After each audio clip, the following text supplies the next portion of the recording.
Recently, Hoyoverse has been conducting unannounced layoffs. What's happening, and how does it affect us as players? 2 days ago, a Reddit user posted about Hoyoverse laying off employees, providing 4 pieces of evidence, including posts from those affected. One individual wrote, Hoyo? Hono. My time with Hoyoverse has come to an end. Made new friends, gained new skills, added global insight. Onwards, with the hashtag #LaidOff. Another, who claimed to be a senior recruiter at Hoyoverse Global, said, Happy New Year, it's been a while. After an incredible 2.5 years at Hoyoverse, I'm moving on due to recent layoffs that took place before the new year. A third person shared, Lamau, no easy way to say this, but I just got laid off from Hoyoverse. Genshin. I'll make a formal job post later, but if you know anyone hiring a writer or editor in games, think of me maybe?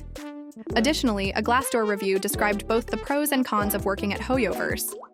While employees praised the passionate work environment and the opportunity to develop their skills, they criticized the sudden layoffs, poor communication, and lack of transparency, especially for those outside the company's Singapore HQ. The original poster later clarified that their intent wasn't to harm Hoyoverse, but to shed light on an overlooked issue. They pointed out that Hoyoverse, which once hired talent from other companies' layoffs, is now experiencing them itself. Their goal was to spark discussion on the reasons behind this and to support those who lost their jobs, many of whom were passionate fans who saw working at Hoyoverse as a dream opportunity. OP also presents some theories. One suggests that this could be part of a larger restructuring of Hoyoverse's globalization department. Another theory links the layoffs to Kai Hoyu's AI company. For context, Kai Hoyu, one of miHoYo's founders, recently stepped down as chairman, with Da Wei taking over, and is rumored to have moved to North America to focus on AI-related projects, hiring notable tech professionals in the field. However, OP also emphasized that, to date, Hoyoverse has not implemented AI-generated content in its projects, and there's no clear indication they will. While AI plays a role in ethical aspects of game development, such as lip syncing, animation efficiency, and enemy AI, it's important not to jump to conclusions.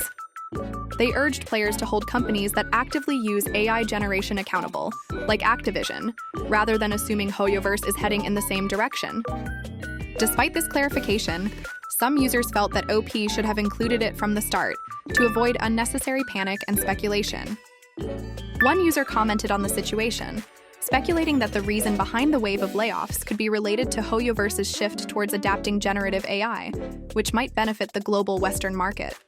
A person on X, formerly Twitter, said, To be clear, Anudacon's AI is for programming or character expression to make them interactive with players like a real person, not AI generative art. Hoyoverse has shown us signs that they hate AI art many times. Beyond AI discussions, a Chinese article reported that miHoYo has reduced its external cloud computing budget from 1 billion yuan per year to under 600 million yuan. The article goes on to say, an insider revealed that games such as Genshin Impact, Zenless Zone Zero, and Honkai Star Rail are considering cost reduction and are currently in the testing the waters stage. Since September, miHoYo's overseas operations, community, and other departments have successively laid off a large proportion of employees, and cost reduction and efficiency improvement have become the main theme. Later, the article also explains that a research report released by Bocom International in September showed that among the top 10 mobile games in terms of domestic revenue from January to August 2024, Genshin Impact ranked 10th, with revenue down 52% year-on-year. As the ranking dropped and the number of users decreased, the revenue of Genshin Impact also declined. In 2023, the revenue of Genshin Impact was $940 million, a decrease of 40%. In the first half of this year, the revenue of Genshin Impact was $320 million. The article further clarifies, facing declining game competitiveness and reduced profits, miHoYo began to lay off employees.